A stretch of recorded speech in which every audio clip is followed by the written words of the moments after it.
네, 오늘은 아주 본문도 짧고요. 그리고 내용도 쉬운 하지만 우리가 깊이 묵상해 볼 만한 그런 본문입니다. 예수님께서 여리고를 떠나가실 때 큰 무리가 예수님을 따랐습니다. 근데 이 부분이 다른 복음서에서는 여리고에 들어가신다는 그렇게 기록된 복음서도 있어요. 근데 여기에 대해서는 복음서가 서로 불일치하냐 그건 아니고요. 좀 몇 가지 우리가 가정해 볼 만한 것이 있습니다. 뭐 이거까지 구체적으로는 제가 말씀은 안 드릴게요. 모순되는 건 아닙니다. 두 개의 여리고가 있었다. 신 여리고와 구 여리고가 있었다라는 그런 얘기가 있고요. 그리고 그 이 소경이 이제 소경 얘기가 나오잖아요. 소경이 예수님께 치료해 달라고 하는데 그 치료해 달라고 소경이 얘기했었던 그 시점과 예수님께서 실제로 치료해 주신 그 시점과 그 시간 차이가 좀 있다. 어, 그러니까 예를 들어서 들어가실 때 여리고로 들어가실 때 소경이 예수님 불쌍히 여기시고 치료해 주세요. 이렇게 얘기했는데 예수님께서 나오실 때 여리고에서 나오실 때 치료해 주셨다. 뭐 이런 얘기들도 있습니다. 어떤 것이 정확히 맞는지는 알 수는 없습니다. 하지만 어떤 것을 취하더라도 우리가 이제 어, 괜찮다라고 좀 볼 수가 있습니다. 예수님께서 여리고를 떠나가실 때 큰 무리가 예수님을 따랐습니다. 여기서 이제 큰 무리가 나오는데요. 우리가 오늘 좀 같이 그 보면 좋은 부분이 이 무리들과 그리고 이 소경의 태도의 차이예요. 이거를 잘 묵상해 보면 좋을 것 같습니다. 맹인 두 사람이 있었습니다.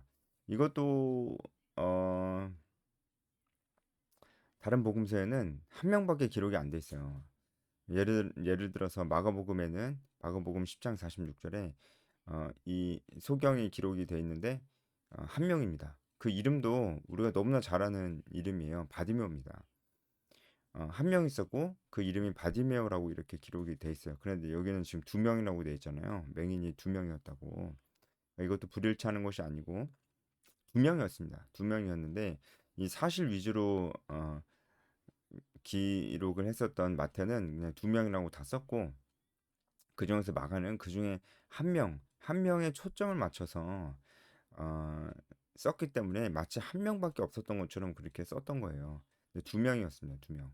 예, 이 바디메오라는 인물이 이 사건으로 되게 유명해졌나 봐요. 그래서 그 바디메오라는 인물에 초점을 맞춰서 마가는 그렇게 기록을 했다.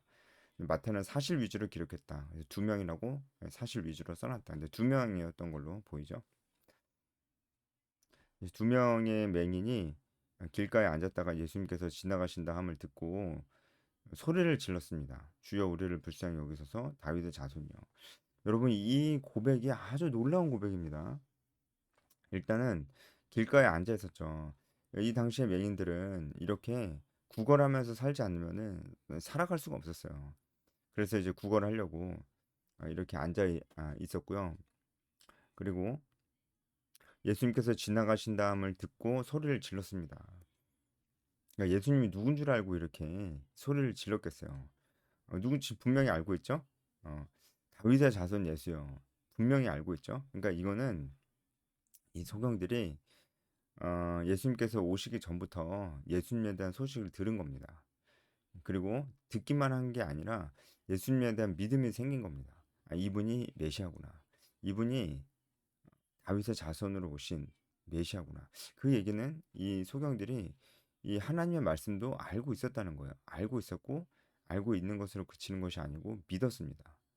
다윗의 자손으로 메시아가 오실 것이라고 예언돼 있는데 그분이 오셨고 그분이 예수님이구나. 라는 얘기를 들은 거죠. 그리고 예수님께서 많은 병자들을 고치셨다는 이런 얘기도 이 맹인들은 들었을 겁니다. 그러니까 이 메시아로 오신 예수님이 내 병도 고치실 수 있을 거다. 이렇게 믿었던 거죠. 결국 중요한 거는 이 맹인에게 믿음이 있었다는 겁니다. 예수님 오시기 전부터 맹인에게 예수님에 대한 믿음이 있었어요. 그 믿음은 어떻게 생겼느냐? 소문을 듣고 생겼거든요. 뭐 누가 직접 얘기해 줬을 수도 있죠. 근데 이제 이 맹인의 특성상 사회에서 좀 이렇게 격리돼서 이제 사회 구성원으로서 이제 취급을 잘 받지 못했던 맹인의 특성상 누군가 직접적으로 얘기해 주진 않았을 것 같고, 추측하기로는 소문을 들었을 것이다. 사람들이 얘기하는 것을 듣거나 그렇게 좀 들었을 것이다. 근데 그 얘기를 들은 게 어쩌면 다였을 텐데 이 맹인에게 믿음이 생긴 거예요. 이 맹인에게 믿음이 생긴 겁니다. 그러니까 우리가 이걸 봐도 좀 우리가 묵상할 수 있는 것은 우리 주변에 이런 맹인 같은 사람이 있지 않을까요? 어, 우리 주변에 뭔가 이제 바라는 것은 돈밖에 없어 보이고 자기 살기에도 굉장히 벅차 보이고 어, 진짜 그렇게 보이지만 자기 살기에도 굉장히 벅차 보이지만 사실은 정말 이 영적인 여행 중인 사람, 복음이 필요한 사람. 그래서 그냥 스쳐 지나가면서 듣기만 해도 정말 그것을 귀 기울여 듣고 정말 믿을 마음이 있는 그 사람이잖아요. 맹인이 바로 그런 사람이었잖아요. 예수에 대한 소문을 듣기만 했는데 그런데도 이 믿음이 생겼습니다. 그리고 맹인의 믿음이 아주 특징적인 것은 말씀에 기반했다는 거예요. 그냥 맹목적인 믿음이 아니었습니다. 그러니까 그냥 아무나 나 치료해 주실 수 있는 분이면 다 치료해 주세요. 아무튼 내가 다 믿을게요. 다 믿어드릴게요. 그냥 아무나 다 치료해 주세요. 이게 아니었다는 거예요. 맹인의 믿음은 철저하게 성경을 근거하고 있었습니다. 바로 그가 다윗의 자손이라고 얘기했기 때문이죠. 그러니까 맹인의 믿음은 정말 성경에 기반한 건강한 믿음이었고 그만큼 탄탄한 믿음이었습니다. 이 믿음의 근거에서 예수님께 우리를 불쌍히 여겨주세요. 이렇게 외쳤다는 겁니다. 그러니까 무리가 31절에 사람들이 이제 꾸짖었어요. 이것은 원어로 봐도 강한 책망을 나타내거든요. 아주 강하게 책망하신 겁니다. 한 겁니다. 어느 정도로 강하게 책망한 거냐면 예수님께서 귀신을 쫓으실 때도 이런 표현이 쓰였어요. 예수님께서 귀신을 쫓으실 때 귀신을 책망하셨던 것만큼 이 큰 무리들이 이 소경을 책망했다는 겁니다. 하지만 굽히지 않고 소경은 계속해서 예수님께 부르짖었죠. 다윗의 자손 예수여 이렇게 계속 부르짖었죠. 그때 예수님께서 그 멈춰 서셨고 그리고 이 소경을 부르셨고 무엇을 하여 주기를 원하느냐 이렇게 물어보셨고 소경이 눈을 뜨기 원한다고 이렇게 얘기를 했고 예수님께서 그 얘기를 듣고 불쌍히 여기셨어요. 불쌍히. 여기서 불쌍히 여기셨다는 것은 가슴이 찢어질 듯한 아픔. 제가 예전에도 많이 말씀드렸는데 창자가 끊어질 듯한 고통. 이죠. 이 당시의 사람들은 마음이 창자에 있었다고 생각했기 때문에 그 표현이 쓰였습니다. 스플랑크 니조마이라는 그런 헬라어 표현이 쓰였습니다. 그래서 이것은 정말 가슴이 찢어질 듯이 아프셨다는 거예요. 그 맹인들을 보면서. 그리고 그들을 데려다가 그 눈을 만지시고 고쳤습니다. 사실 예수님께서 말씀만으로도 고치실 수 있거든요. 근데 왜 눈을 굳이 만지셨을까요? 이런 장면은 복음서에서 우리가 어렵지 않게 찾아볼 수 있는데 예를 들어서 실로암가에 가서 어, 이제 또 맹인을 고쳐주신 적이 있잖아요. 그럴 때도 어, 이제 진흙겨가지고 눈에 바르고 이렇게 하셨었습니다. 왜 그렇게 하시는 걸까요? 말씀만으로도 고치실 수 있는데 이것은 그들을 향한 하나님의 그런 마음의 표현입니다. 그러니까 예수님이 그들을 정말 불쌍히 여기시고 사랑하시기 때문에 이렇게 터치해 주신 거예요. 사실 이 당시에 이런 맹인들의 그것도 이제 맹인들의 환부 어, 장애를 가지고 있는 육체의 어떤 그 부위를 만진다는 것은 부정을 타는 일이었습니다. 예수님께서는 그렇게 아랑곳하지 않으시고 그들을 정말 사랑하시는 마음으로 만지셔서 고치신 겁니다. 예수님의 이 마음이 정말 우리가 느껴지죠.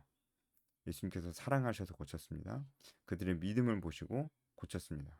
그리고 이들이 이제 예수님을 쫓았습니다. 우리가 이제 처음에 말씀드렸듯이 이 말씀 속에서 좀 묵상해 볼 만한 게 많이 있지만 좀 요거 한번 생각해 봅시다. 큰 무리들 그리고 소경 이렇게 비교해서 한번 생각해 봅시다. 이 큰 무리들은 어떤 사람들이었을까요? 이 큰 무리들은 예수님을 따라다니고는 있었지만 하지만 예수님이 정확히 어떤 분인지 정확히 알지 못했어요. 따라다니고는 있었지만 예수님이 어떤 분인지 정확히 알지 못했습니다. 그리고 어, 이들은 예수님에 대한 그런 믿음이 명확하지 않았어요. 뭐 그렇죠. 예수님에 대해서 잘 모르니까 그 믿음도 명확하지 않았어요. 그러면은 왜 예수님을 이렇게 따라다녔냐? 한 거의 두 가지 정도 이유가 있었을 것이다. 첫 번째는 자기에게 유익이 되니까 예수님을 따라다닌 거예요. 그러니까 뭐 어떤 유익이 있었을까요? 뭐 여러 가지 있을 수 있죠. 자기 자신도 어떤 이제 병을 치유받으려고 아니면은 이제 귀신을 떠나가게 하려고 그리고 어떤 그런 기적이 일어나는 것을 보고 싶어서 그것도 이제 자기 유익을 위한 거잖아요. 보고 싶으니까 따라다니는 거니까 기적이 일어나는 것을 그냥 보고 싶어서 하는 겁니다. 그래서 따라다니는 겁니다. 그리고 두 번째 이유는 예수님이 정치적인 메시아라고 생각했기 때문에 정치적으로 예수님을 지지하면서 로마의 속국에서 벗어나기 위한 그런 마음으로 쫓아다녔던 겁니다. 또 한 가지 이유가 더 있었다면은 그냥 아무 생각 없이 따라다니는 사람들 그런 사람들이 있었을 겁니다. 야, 무리들의 특징은 이거예요. 예수님에 대해서 잘 몰랐어요. 잘 모르니까 그 믿음도 그렇게 강하지 않았어요. 그리고 강하지 않으니까 그 믿음은 잘 흔들리는 것이었어요. 그런데도 왜 쫓아다녔냐?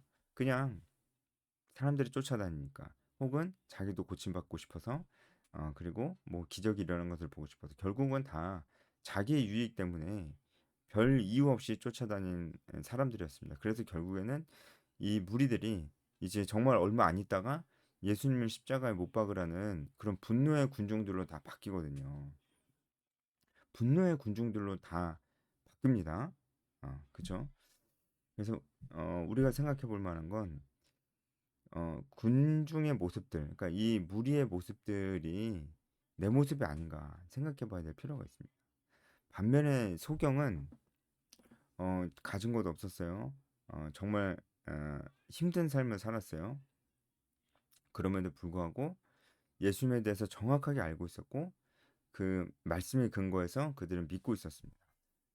물론 이제 이 소경도 자신의 어떤 유익 때문에 예수님께 부르짖었던 것이기도 했지만 그의 부르짖음은 분명히 하나님 말씀을 근거로 한 것이었습니다. 간절했습니다. 예수님 말고는 다른 방법이 없었습니다. 간절했습니다. 그래서 크게 소리 질렀습니다. 조금 생각해 보면 소경들이 이렇게 크게 소리 지르는 데에는 많은 리스크가 따랐을 것입니다. 왜냐하면 지금 벌써 소경들이 소리 지르니까 사람들이 싫어하잖아요. 이 당시에 이 맹인들은 사람 취급을 못 받았기 때문에 사람들을 불편하게 하는 것이 이 맹인들이 나중에 사람들의 괴롭힘을 또 당할 수도 있을 만한 그런 빌미를 제공할 수도 있는 겁니다. 나중에 와서 사람들이 막 해코지할 수 있는 거죠. 너 그때 너무 왜 시끄럽게 소리 질렀냐 하면서 그런 것들도 다 감수한 것입니다. 그러니까 소경들도 정말 가진 것이 없었지만 그나마 예수님께 부르짖으면 더 뭔가를 더 손해보고 뭔가가 더 어려움이 따를 수도 있었다는 거예요. 근데 맹인들은 그런 것들 다 포기했습니다. 그냥 오직 예수님밖에 안 보였기 때문에 예수님께 부르짖었던 것입니다. 여러분, 우리는 무리입니까? 아니면 소경입니까? 무리는 그렇게 간절하진 않아요. 소경은 굉장히 간절합니다. 무리는 어떤 뭐 자기의 유익이 있거나 아니면은 그냥 사람들이 다 따라다니니까 예수님을 따라다녀요. 우리도 그러지 않나요? 뭐 교회에 와서 뭔가 자기에게 유익이 있거나 그래서 오는 거죠. 자기에게 뭔가 유익이 있을 만한 것에는 자기가 자기 시간을 냅니다. 어, 그리고 그냥 사람들이 다 교회 오니까 자기도 교회 옵니다. 그런데 그 이상은 별 생각이 없어요. 성경도 잘 모르고요. 그러다 보니까 이 말씀에 근거한 믿음이 별로 없습니다. 그러니까 그 믿음이 건강하지 못하거나 약합니다. 잘 흔들립니다. 그게 무리들이거든요. 우리도 그렇지 않느냐라는 거예요. 제가 보면은 우리가 그러고 있지 않는가라는 생각도 들거든요. 어, 왜냐면 정작 하나님이 헌신을 요구하는 자리. 나에게는 유익이 안 돼. 다른 사람에게 유익이 돼. 대표적으로 뭐가 있겠어요? 누군가를 제자로 삼는 일이죠. 누군가에 신경 쓰고 마음을 주고 케어해 주고 그것만 하면 안 되거든요. 가르쳐 줘야 돼요. 점검해 줘야 돼요. 그리고 그가 리더로 설 수 있도록 계속해서 그를 훈련시켜야 돼요. 말 그대로 훈련시켜야 됩니다. 리더로 성장을 시킬 수 있도록. 그냥 멘토만 해주는 게 아니에요. 근데 이게 얼마나 힘듭니까? 자기 자신도 돌보기 힘든데 다른 사람을 돌보라. 시간도 내야 되고 마음을 써야 돼요. 신경 써야 되고. 그러니까 사람들이 안 하려고 그래요. 전도하는 것도 마찬가지입니다. 전도하려고 그러면은 많은 용기가 필요하고 손해 볼 수 있는 게 생길 수도 있어요.